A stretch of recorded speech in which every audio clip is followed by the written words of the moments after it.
Welcome everyone to the Coalition for Marriage YouTube channel. Those of you who are joining us for the first time, you might like to know that we're the UK's leading pro-marriage organisation. So we've got tens of thousands of individuals and groups who support this notion that marriage is the thing which describes what a man and a woman only can do. That's not to say other relationships don't take place around us in a liberal democracy. Of course they do. And also we recognise that sometimes marriages don't work, abuse, adultery, abandonment, etc. Those sad things happen. But on a population basis, all of the secular evidence suggests that things like growing up with your biological mum and dad in a married relationship just brings about the best outcomes for kids, that it's the best predictor of happiness for adults. And that isn't a value judgment. It isn't a biased statement. It's just facts from the secular evidence. And it's important to note that our supporters come from all faiths and none. Whether or not I'm a Christian is irrelevant. We approach it from a secular evidence base, looking at the data in society. And we think marriage is important to a culture, it's important to a society, and that's why us and our tens of thousands of supporters want to support and promote it. And there's no more valuable part of that than, of course, teaching and what kids learn in schools. Now, somebody who we've spoken to before and speaking to again about progress with her own case and looking at the things that her own children are taught is a wonderful lady, Claire Page. Claire, do you want to start off just saying hello to us so people can see you and hear your wonderful voice? Hi, yes, yeah, good to be here. Well, great to have you, Claire. Now, I am conscious that the last time we spoke, people used it against you as evidence of the fact that you're some sort of right-wing nuts or some Christian supporter or so. I don't know anything of the case. And in fact, I approached you and you were very gracious, just as I've approached you for the second time to come and talk to us about what's happening. And the reason I wanted to talk to you was a very positive reason, in fact, because I wanted to highlight to our supporters that one person can make a national difference. And the national difference that you've made is because of the case that you've pursued around the teaching materials for your own children. This ended up in the Prime Minister himself making a statement at the party conference around parental right of access to materials that their kids are taught. And I just think that's a wonderful thing. Now, we know that when all's said and done, there's a lot more said than done, right? And we can come on to that. But the fact is that somebody like you on your own, not giving up, made that difference. And I wonder, perhaps you could just begin by giving us a bit of background, reminding us what went on in your case and what's going on now. Yes, absolutely. Well, I completely agree, actually, that there are some positive moves going on, and it is amazing that this particular issue has reached right to the top of politics.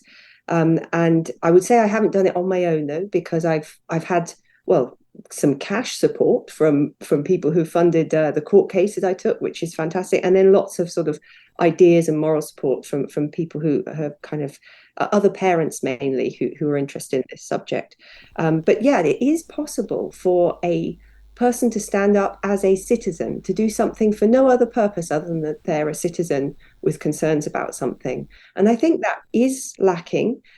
We are used to lobby groups and we're used to charities saying things about our civic arrangements, but we're not really used to just individuals doing so because it's very, very difficult. It's difficult to do that in a climate where the discussions can be quite heated, and it's also just expensive and on time, yeah, but it can be done, and it's actually I'm heartened by the fact that I have been listened to as just one person.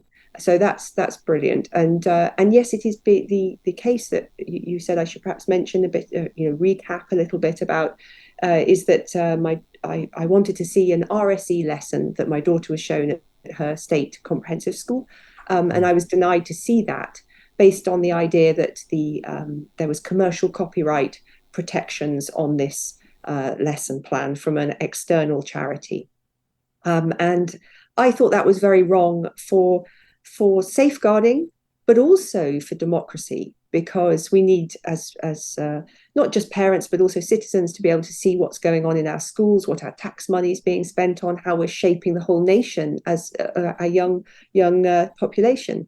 So I thought that needed to be sort of pushed against, and therefore, went through the process of a freedom of information request off to the ICO to have that assessed when it was declined to me, and then ultimately lost in the first tier tribunal trying to appeal that decision. So I established in law that really, as things stand, parents don't have the kind of rights to see what their children are taught that we expect them to.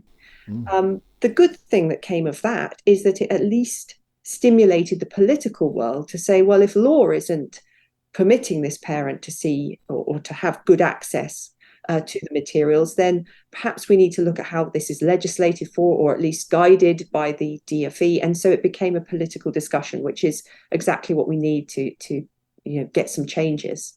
And in terms of where your case has got to, if you like, so yes, the Prime Minister mentioned that he thought also parents should have a right to see what their children are being taught, assuming, as far as I know, that parents are still the primary educators of their children, even though that is handed over to public schools to do in their stead, if you like. They're still the primary educators and should decide what their children can or can't learn, especially in sensitive political topics and areas. Where have you got to so far? Well, I think so.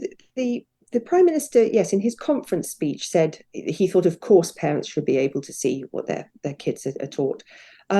There's actually more detail to it than that. We don't just, I think, need to be able to see this material, which is something that can, for example, a solution has been suggested that we can go in and have a view-only access. So we can go into the school, have a look at the materials, then leave, but we can't possess them or hold them as and that actually prevents us from acting on what we see.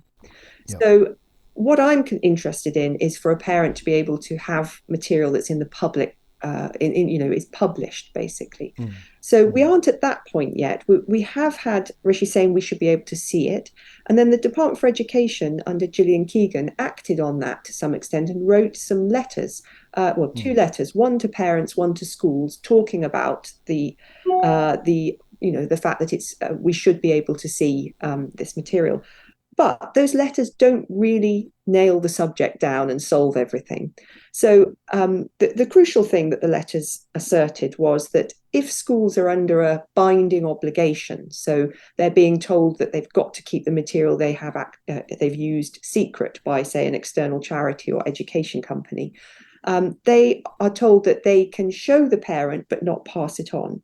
Well, the government has said, no, that's not true. You actually have the right to make a copy and share it with the parent, because actually in a way they're saying that by coming into the school, the company has sort of published under the conditions of a school, and the school expects transparency, and so the company's contract to keep secrecy really is void, which is a helpful thing.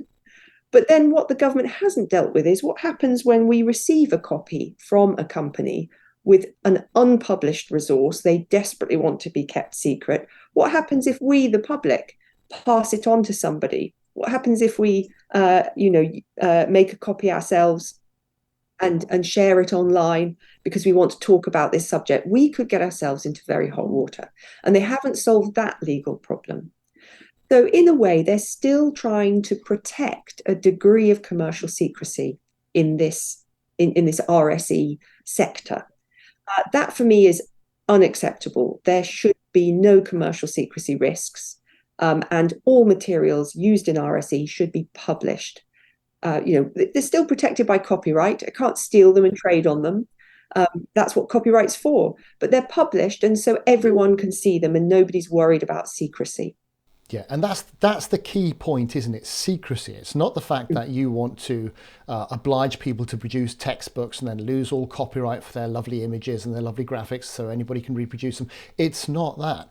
It's the fact that there are things being taught to children in secret, intentionally hidden from parents' purview. And that's the thing you want to challenge. Now, some people have said, Claire, you're making a fuss over nothing. There might be one or two inadvertent incidents where this is happening in one or two places by mistake, but actually you're making a mountain out of a molehill and it's just not a problem. What would you say to that? Yes, well, people say that on two fronts. They say, A, there's no secrecy, and B, there's no kind of inappropriate RSE going on either. Well, I just think both of those things have been very, very disproved now. You only have to sort of go on social media and have a look around at what people are starting to discuss and report.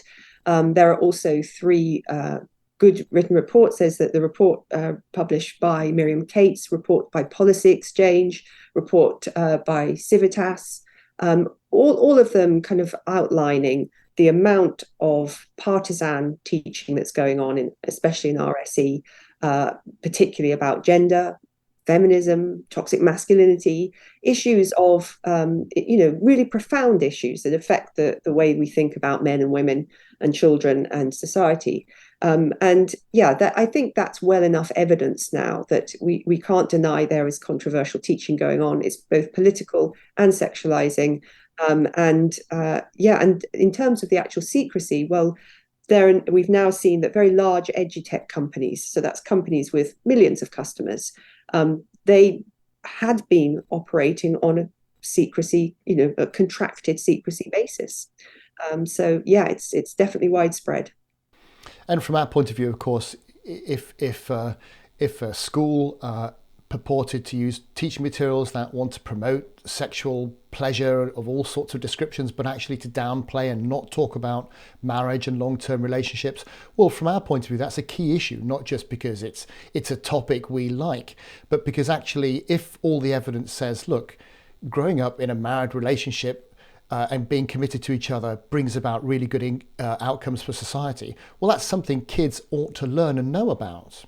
Yeah, well, arguably, some people will say it's all you should teach. Some people will say it's one of the ideas you must teach. But what I think you cannot say is that it should be excluded from school and from thought and from discourse. And what's been happening is it's been attacked, actually, those ideas. And so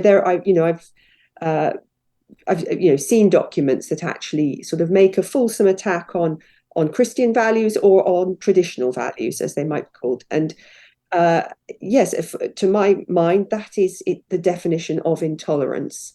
It's not that I particularly am championing those views, it's that I'm championing the open discourse that is needed for good academia and democracy. And even, dare I say, balance. And Yes. what confuses me is that the Education Act is quite clear that on these particular political orientated ideas, that teachers are obliged to be balanced. And clearly, in many cases that you've cited, that Miriam cited, the reports, the Sleep at the Wheel report and lots of other reports that you allude to, they cite an overt lack of balance and bias. And you think, well, who's doing anything about why isn't the Department of Education taking action on this? Why aren't people being held personally accountable and corporately accountable for clear breaches of what the Act says they must be doing? Yes, it's astounding. It's Section 406, 407 of the Education Act is the law that deals with prohibiting, the promotion of partisan ideas. And for me, I think I just see it being breached continuously, all the while, every day. It's been breached so much that we actually almost can't see how to put it back to the right point. And I think that's one of the things that the DFE struggles with, particularly actually in the government, is there is too much to put back in the bag here. And they themselves have created a guidance document, the RSE 2019 guidance document, that gives such large permissions or sort of indication of crossing these important laws that, of course, it's very difficult for them to backtrack. And I think that it's fair to say that a number of people working in government, in the civil service, very much want to push their own agenda that isn't the elected government's agenda. And they have been successful in doing that through, side channels, through working with the third sector. And they are convinced of their own ideological position. And so I think there is a lack of will as well. And the government is sometimes frustrated. But I actually would also say the government itself sometimes wants to make use of this, because RSE is part of something called PSHE, the Personal Social Health and Economic Education. And I think sometimes the government has been tempted to make use of PSHE itself in ways that are perhaps a little indoctrinating and breach those guidances. And so they're not quick to close this down. We need we need a public inquiry, I think, into how RSE has gone wrong, into the different players and the different ways in which it's been hijacked. Yeah, that would be the best way, but I sadly think that's unlikely before the next election. So in terms of where we go and what we do, I mean you've got a crowdfunder, I believe, because you're encountering significant legal costs in challenging the government on behalf of all parents to be allowed just to see what their kids are being taught. Something which is pretty basic, but you're having to go through an awful lot of effort just to get there. Where can we find that crowdfunder? Yes, it's on Crowd Justice, and it's under the title of No Secret Lessons. I think it's quite easy to find on the Crowd Justice website. Um, and yeah, and it's raising money just not for me, but just to pay the lawyers. Yeah, yeah, And that yeah, means I can take the loss that I had in the first tier tribunal to the second tier tribunal, yeah. which is a higher court. And I think it may be the stage at which it starts to set precedent if I do win, which would be good. But even if I don't, actually, this is really valuable exercise because the court gets to unpack and look in detail at why I can and can't see this. And if I can't see these lesson plans, that then gives all the indications to politics and to politicians to legislate to change things so that it can be seen, and we hopefully ultimately kick commercial secrecy out of schools. Yeah, of course, the bigger problem is it's not just the secrecy per se, it's the reason why the secrecy is there, because they're teaching things that they know parents would object to if they knew about. And that maybe is, that's the bigger problem. What's going on?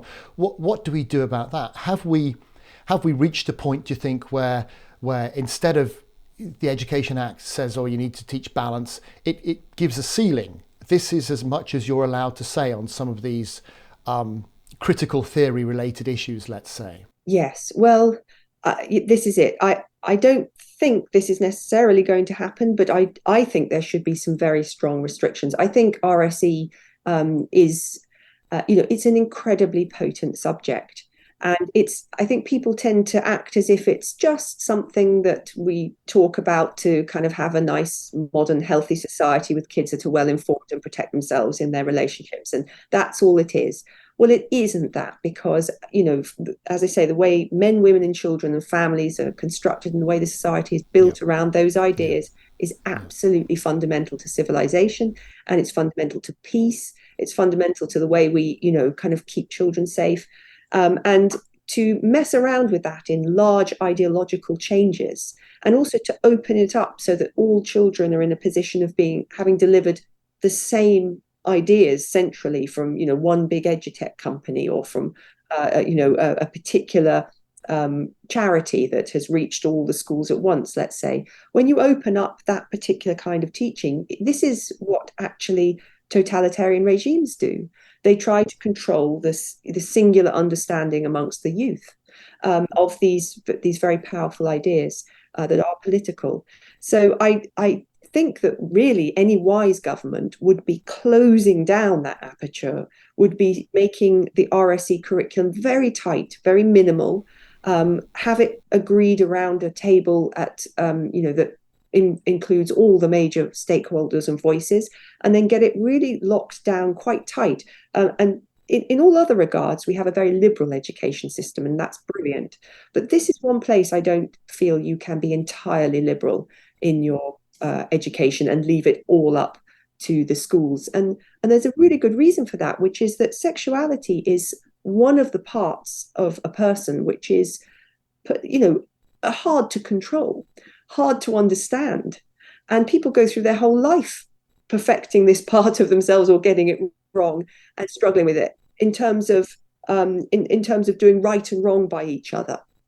And if you ask teachers to all teach according to their own values on this, you will just get an absolute mess on the ground, which is, I think, what's happened. So it's exactly what's happened. yeah, so we need to somehow tighten that back to. So I think there should be some kind of restrictions, certainly age restrictions. But we'll see how far the government goes. They are reviewing it. There is a review going on of RSE, and there will be some improvements, I'm told.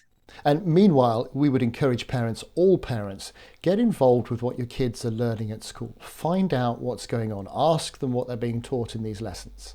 And then take part in your kids' education. Don't obfuscate everything to the state. That's always been a bad idea, and it turns out it's a bad idea today as well.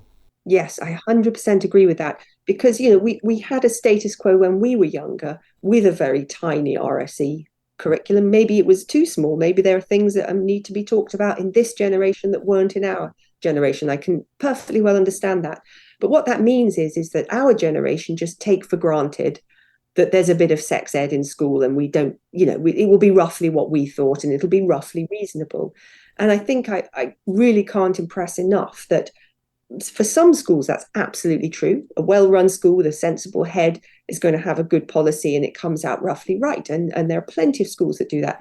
But where there are ideological pressures from lobby groups, there has been a huge amount of money involved in this. There are foreign influences. There are big international companies. There are the NGOs and the UN all have ideas about the way that our culture should be in this area.